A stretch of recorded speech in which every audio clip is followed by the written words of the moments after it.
This week we're finishing Maxton Hall, otherwise known as But I Want to Go to the School Dance.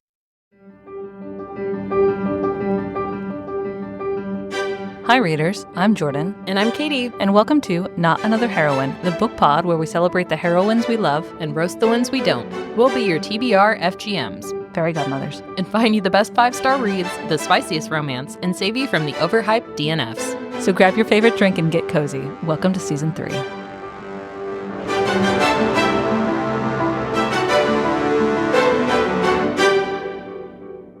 We are back for another round of Maxton Hall episodes 4 through 6. They get so much better too, which is crazy. It's just more teen drama. Oh my god. But I eat it up, dude. Especially some of the stuff that happens later in the season is just like so unhinged and would be ridiculous if it happened in real life. But like watching it play out, I'm like, oh my god, yeah. Oh Totally. no. And I stopped at the end of episode 4. So I am so excited for these live reveals. Oh my god. I think I have a sense. So before you tell me, I think... Yes. Yeah. What are your guesses? Well, I can't, because it'll spoil episode 4. Oh, that's fair. Oh. So when we get past episode 4, then I'll be like, this is what I think happens. Oh my god, I was so excited. Okay. What we didn't touch on, though, through part 1 of this is Lydia's ongoing romance with her teacher. Because you get these glimpses that, like, okay, this wasn't this skeezy, like, teacher-student relationship. Like, they met outside of school, didn't know they were student-teacher. And then, I mean, age-wise, though, you should kind of know. But yeah, a little bit skeezy. Because I think he was like they like met at some kind of like riding retreat or something. Yeah.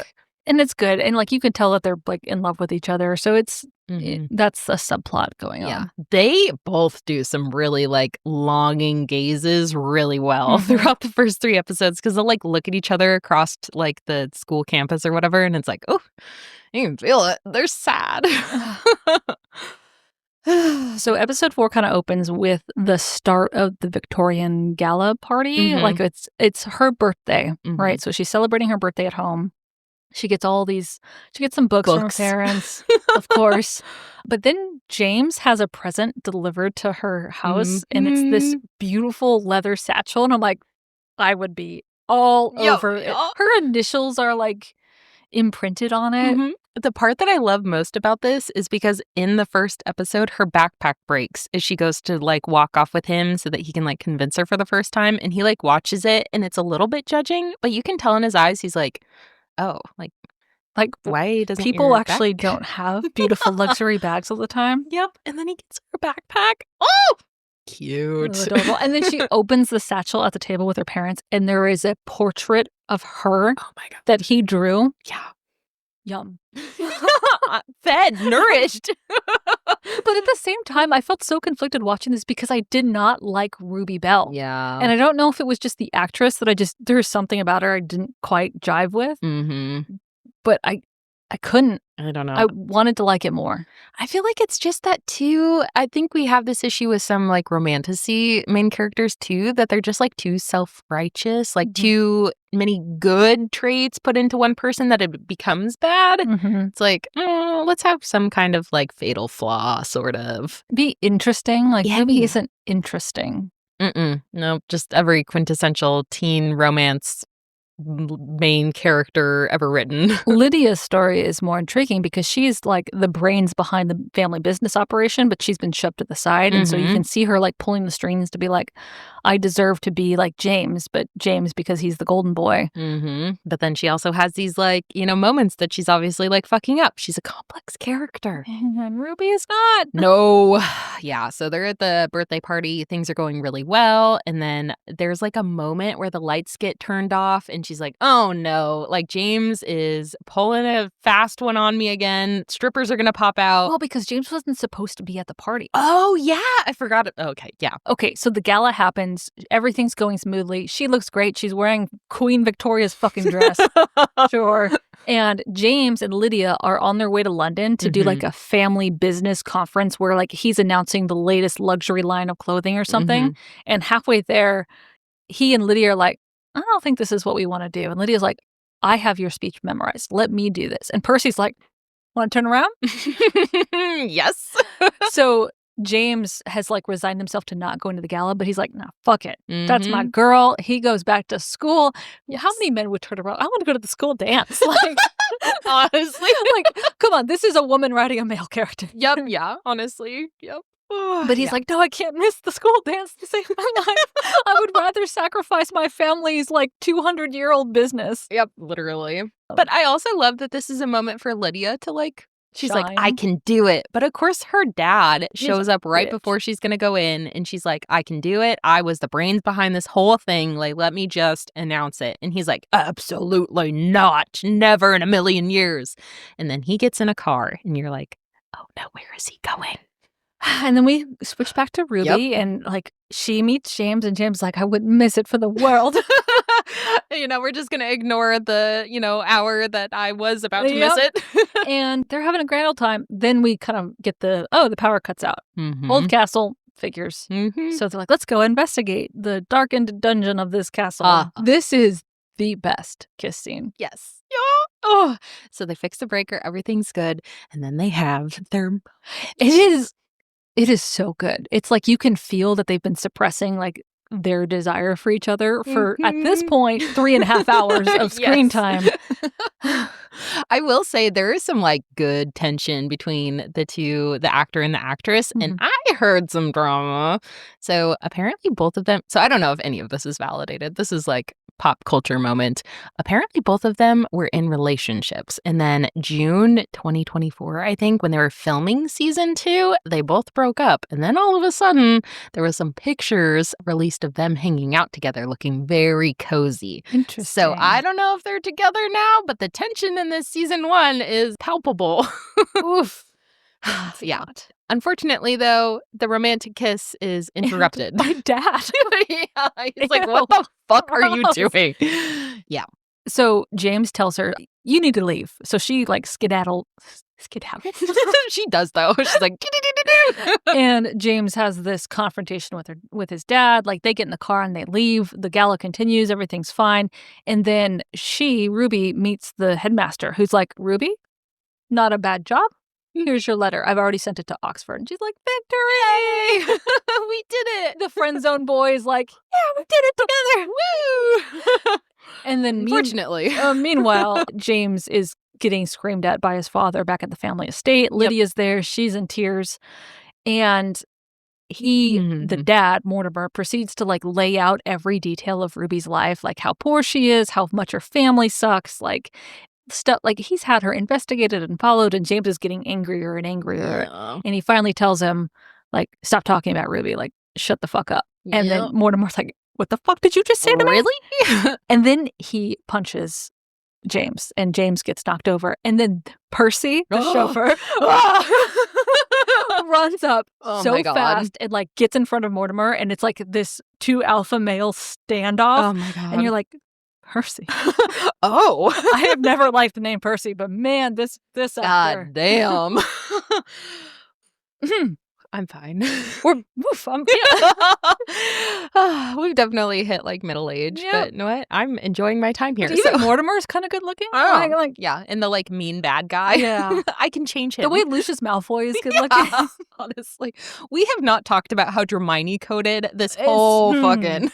After we close out, that's fair. That's fair. So here is kind of where it stops. Oh yes. Okay, give me what you think is going to happen. I think Mortimer's going to be like, "I will destroy Ruby's potential for getting to Oxford. I'm going to destroy her family unless you cut it off." And so I feel like James is going to be like, "I am going to not date her. I won't interact with her in an effort to protect her future because I want the best for her because I love her." Damn, dude. Have you read romance before? I don't know. Maybe a couple hundred. Yeah, because that's literally the beginning of episode 5. He basically, like, lays out all of this, like, blackmail, and he's like, "I will destroy this girl's life if you don't back the fuck off." And James is like, "But I love her."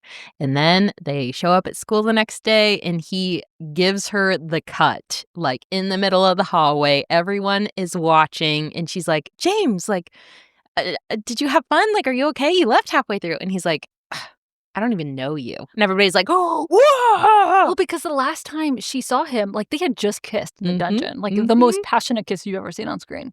Yep. And he just gave her the cut, and he Did you say the cut direct earlier? Yeah. Oh, yeah. Right.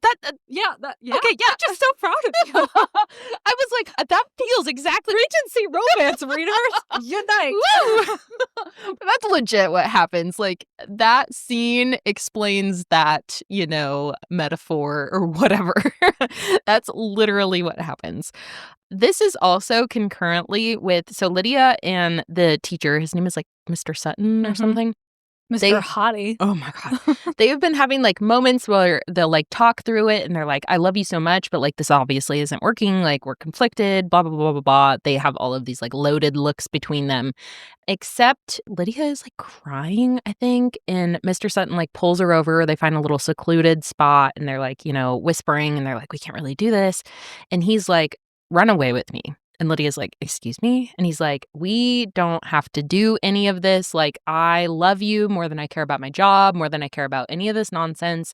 Like, your dad is a dickhead. All of these things that he's doing, like, he's taking advantage of you. And, like, you deserve all of the fame for this. Like, you put in all this work. Like, let's just leave together. And she's like, okay. And so they plan, like a Thursday or Friday that they're going to meet at this cafe that they always went to over the summer. And they are going to just like run away together. That's simmering in the background of all of this. Can I interrupt? Yes. The reason Lydia is the black sheep of the whole family is because she had an ex-boyfriend who tried to blackmail her with like nude pictures of her. Oh. And so her dad had to pay $500,000. Yeah, it's like a 2-line like thing in a confrontation between Lydia and her dad, like in episode 3 or 4. Wow. Okay. I've always like wondered, I'm like, what did she like fuck up so bad? But like, oh, that's a lot of money. She's got some poor judgment. Like, fucking your teacher, shitty boyfriend. Well, the poor judgment continues because right around this time, I'm assuming at the end of episode 5, I think they like go off to Oxford for the interviews. So all of this is happening at the same time. We get a scene like Ruby's all excited. She's getting off the bus. Like, I have my interview. Like, my packet is in. I'm so excited. This is the beginning of the rest of my life. She's happy. She steps off the bus, giant ass smile, switches to Lydia, who is sobbing uncontrollably in the bathroom. And you're like, what the fuck is going on? Back to Ruby. She's like, oh my gosh, the days of my life are woo woo. Back to Lydia. She is shaking, staring down at a pregnancy test. Oh no. That is quite obviously positive. Buddy. Episode ends. Oh shit, no. Yeah. I feel like there's probably other things that happen in this episode, like more of, James ignoring Ruby and like doing crazy things. But yeah, the pregnancy thing is like kind of like the biggest tidbit of all of that. Yeah. She's dating a grown-ass man who knows better. Yep. Like, yep. Why is this? It's fine. Yep. Episode 6 is the Oxford interviews. This made me want to go to some old, formal college. Like, it's so entrancing and like, they're going through old buildings. They're getting like tours. There's an upperclassman who's like, hey, let me help you like get your bags out of the like bus. You're struggling or whatever. And she's like, oh, thanks. And then she like walks off and he's like, oh, who is that? Obviously enter in, Second love interest. Dun, dun, Season dun. 2. So she's like being, led through the tours. She's like, no, what? Forget James. He like gave me the cut direct. Like, this guy's a dickhead. I am moving on to bigger and better things. This guy is kind of cute. I dig it. Except James shows up too for the Oxford interviews. And so she's like walking up to her like room in the dorms or whatever. They have rooms by themselves, first of all. No, crazy. they don't. Yeah. She's like walking up the stairs. She like goes to unlock her door. She hears someone like coming up the stairs. It's James. Yes, he is in the room across from hers. No, he's not. Yes, yes. It becomes important a little bit later. So they all go out to, I think this is like an actual place at Oxford. It's like a bar on the school grounds, like the Skull and Keys or something. Famous bar. They're all drinking. The guy invited her to go out. They have their first round of interviews the next day. It's like let's tone down, chill out, we'll hang out. Ruby is there with her best friend, the upperclassman. They're having a good time. James is watching from across the bar, pissed as fuck. Just like direct eye contact the entire time of like, who the fuck is this guy? And Alistair even like leans over and he's like, dude, if you stare any harder, like they're gonna know. And he's like, I don't give a fuck. I can like kill that guy. I think Lydia walks out at some point because they're all drinking, but she's there obviously not drinking. And she's like, I just don't feel good. She walks outside. Ruby sees James and he does some kind of crazy shit. And she's like, no, I'm going to leave. She goes outside. She sees Lydia crouched on the ground crying. And she's like, are you okay? Like, are you nervous about the interviews? And Lydia's like, girl, I got a lot of other things going on. She reveals to Ruby that she's pregnant. And Ruby's like, holy shit, man. Like, what are you going to do? And Lydia's like, I think I'm going to keep it. And then they have like a cute, like, oh, I get why my brother loves you so much. And Ruby's like, excuse me? And Lydia's like, I probably shouldn't have said that. Oof, that's a lot. Yep. Yeah. So we go into the rounds of interviews. The first one goes well for Ruby. They like juxtapose it with him doing like a really good job in his or whatever, even though his spot is secured. Mm-hmm. They're in a waiting room. It's like a big auditorium. Everyone's sitting in there. They're asking questions of the upperclassmen. And he's like, okay, like I've been here for like a year or two now. Let me know, like, what are your questions? So people are like asking, they're like, oh, like, how is the class load? Like, can you have a social life? And then I think Ruby asks a question or she like starts is to this the nod. same upperclassman who Yes. is? Of course it is. Yes. This is the guy that, you know, James is jealous of. This is where things get kind of heated. So he is obviously jealous by the attention that Ruby, she's like eating this up. She's like, oh my God, like, I'm so excited for Oxford. This guy's cute. He's like looking at me, like nodding, you know, this is great. James kind of cuts in with some kind of like snobby ass comment. He's like, how would you know any of this? And the guy's like, well, I've been here, like, blah, blah, blah.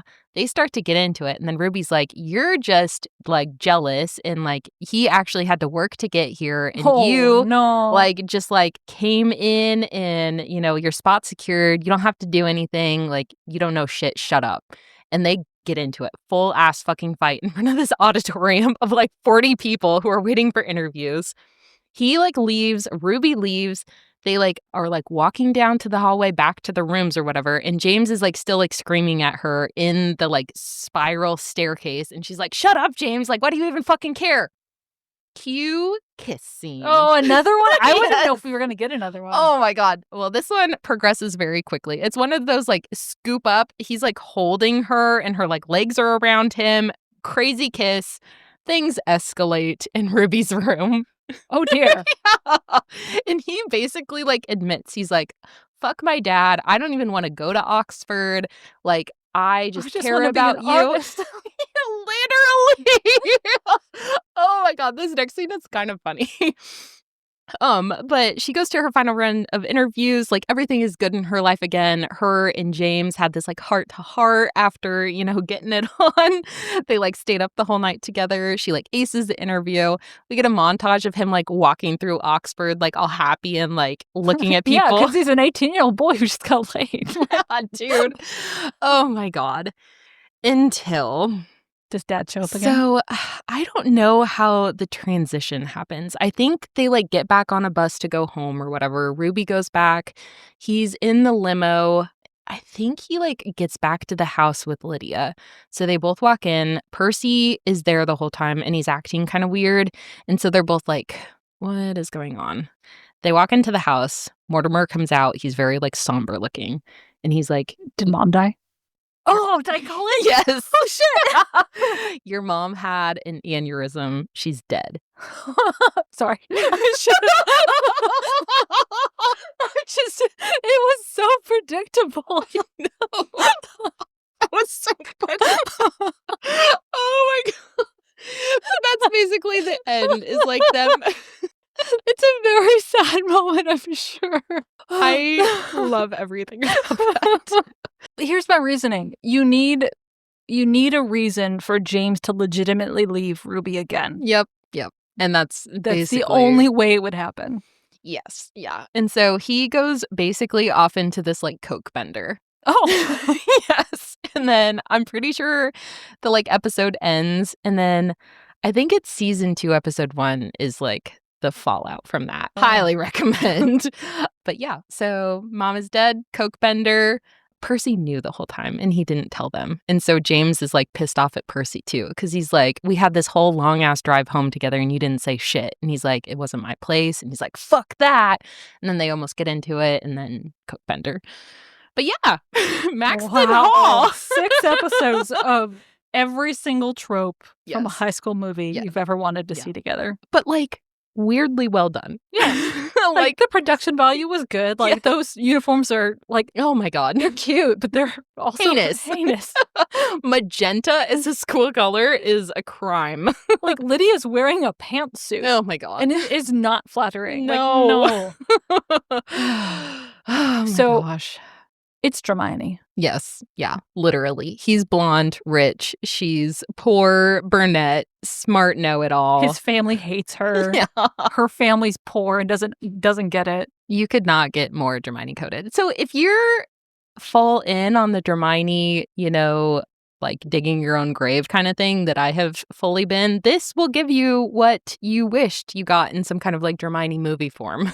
Or if you was into Twilight, but you're like, I wish Bella was a little bit more developed. Yeah. This is good for you. Yeah. I will say I appreciated, so I don't know if this is like particular to the German production or whatever, but some teen movies, they take it seriously, but it kind of feels like, what's it when adults look down on you?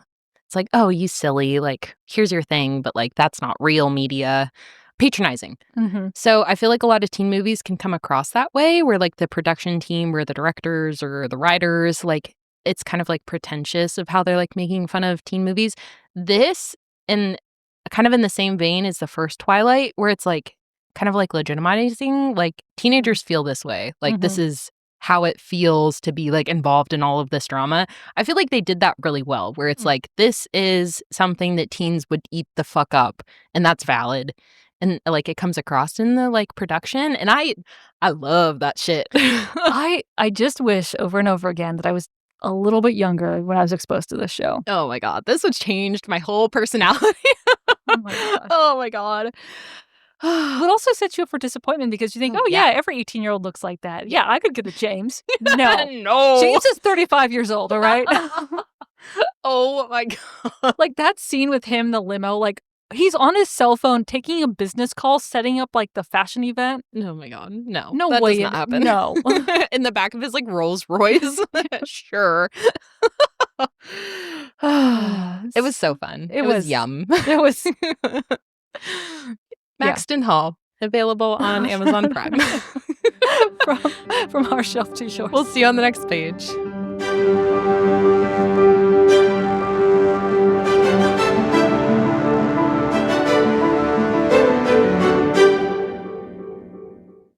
Hi, readers. Like what you've been hearing? Check out the Spice Archive at notanotherheroine.com to see all of our reviews and ratings.